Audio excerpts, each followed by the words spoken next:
रामधन नाम का एक पुराना व्यापारी था जो अपनी व्यापारी समझ के कारण दोनों हाथों से कमा रहा था। उसको कोई भी टक्कर नहीं दे सकता था। वो दूर दूर से अनाज लाकर उसे शहर में बेचता था। उसे बहुत सा लाभ होता था। वो अपनी इस कामयाबी से बहुत खुश था, इसलिए उसने सोचा व्यापार बढ़ाना चाहिए और उसने पड़ोसी राज्य में जाकर व्यापार करने की सोची। दूसरे राज्य जाने के रास्ते का मानचित्र देखा गया तो जिसमें साफ साफ था कि रास्ते में बहुत बड़ा मरुस्थल है। खबरों के अनुसार उस स्थान पर कई लुटेरे भी हैं, लेकिन बूढ़ा व्यापारी कई सपने देख चुका था। इस पर दूसरे राज्य में जाकर धन कमाने की इच्छा प्रबल थी।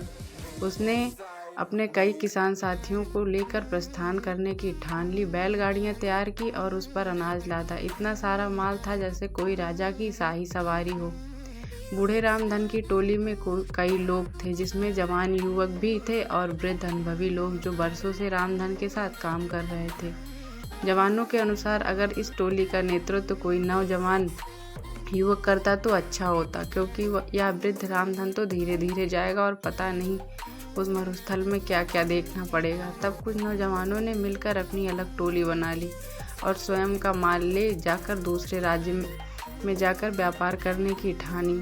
रामधन को उसके चहेते लोगों ने इस बात की सूचना दी। तब रामधन ने कोई गंभीर प्रतिक्रिया नहीं दिखाई। उसने कहा, भाई, सबको अपना फैसला लेने का हक है।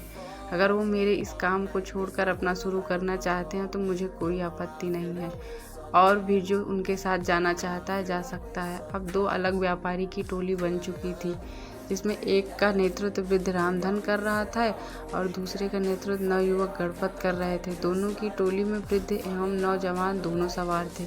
सफर शुरू हुआ। रामधन और गणपत अपनी टोली लेकर चल पड़े। थोड़ी दूर सब साथ ही चल रहे थे कि जवानों की टोली तेजी से आगे निकल पड़ी और रामधन और उसके साथी पीछे रह गए। रामधन की टोली के नौजवान इस धीमी गति से बिल्कुल खुश नहीं थे और बार बार रामधन को कोस रहे थे। कहते कि वो नौजवान की टोली तो कब की नगर की सीमा लांघ चुकी होगी और कुछ ही दिनों में मरुस्थल भी पार कर लेगी और हम सभी इस बूढ़े के कारण भूखे मर जाएंगे। धीरे धीरे रामधन की टोली नगर की सीमा पार करके मरुस्थल के समीप पहुंच जाती है। तब रामधन सभी से कहते हैं कि यह मरुस्थल बहुत लंबा और इसमें दूर दूर तक पानी की एक बूंद भी नहीं मिलेगी, इसलिए जितना हो सके पानी भर लो। सबसे अहम, यह मरुस्थल लुटेरे और डाकुओं से भरा हुआ है, इसलिए हमें यहाँ का सफ़र बिना रुके करना होगा। साथ ही हर समय चौकन्ना रहना होगा। उन्हें मरुस्थल के पहले तक बहुत से पानी के गड्ढे मिल जाते हैं, जिससे वे लोग बहुत सारा पानी संग्रह कर लेते हैं। तब उनमें से एक पूछता है कि इस रास्ते में पहले से ही इतने पानी के गड्ढे हैं, हमें एक भी गड्ढा तैयार करना नहीं पड़ा। तब रामधन मूंछों पर ताव देकर बोलते हैं, इसलिए मैंने तो नौजवानों की उस टोली को आगे जाने दिया। यह सभी उन लोगों ने खुद के लिए तैयार किया होगा, जिसका लाभ हम सभी को मिल रहा है। यह सुनकर टोली के विरोधी साथी खिंचवा जाते हैं और अन्य रामधन के अनुभव की प्रशंसा करने लगते हैं। सभी रामधन के कहे अनुसार बंदोबस्त करके और आराम करके आगे बढ़ते हैं। आगे बढ़ते हुए रामधन सभी को आगाह कर देता है कि अब हम सभी मरुस्थल में प्रवेश करने वाले हैं, जहाँ ना तो पानी मिलेगा, ना खाने को फल और ना ही ठहरने का स्थान, और यह बहुत लंबा भी है, हम कई दिनों तक लग सकता है। सभी रामधन की बात में हामी मिलाते हुए उसके पीछे हो लेते हैं। अब वे सभी मरुस्थल में प्रवेश कर चुके थे, जहाँ बहुत ज़्यादा गर्मी थी, जैसे अलाव लिए चल रहे हों। आगे चलते चलते उन्हें सामने से कुछ लोग आते दिखाई देते हैं। सभी रामधन को प्रणाम करते हैं और हाल चाल पूछते हैं। उनमें से एक कहता है, आप सभी व्यापारी लगते हो, काफ़ी दूर से चले आ रहे हो, अगर कोई सेवा का अवसर दोगे तो हम सभी तत्पर हैं। उसकी बातें सुनकर रामधन हाथ जोड़कर कह देता है कि भाई, हम सभी भले चंगे हैं, तुम्हारा धन्यवाद जो तुम सभी ने इतना सोचा। और वे अपने साथियों को लेकर आगे बढ़ जाते हैं। आगे बढ़ते ही टोली के कुछ नवयुवक फिर से रामधन को कोसने लगते हैं कि जब वो लोग हमारी सहायता कर रहे थे तो इस वृद्ध रामधन को क्या परेशानी। कुछ दूर चलने के बाद फिर से कुछ लोग सामने से आते दिखाई देते हैं, जिनके वस्त्र गीले थे, और वे रामधन और उनके साथियों को कहते हैं कि आप सभी राहगीर लगते हो और इस मरुस्थल के सफ़र से थके लग रहे हो।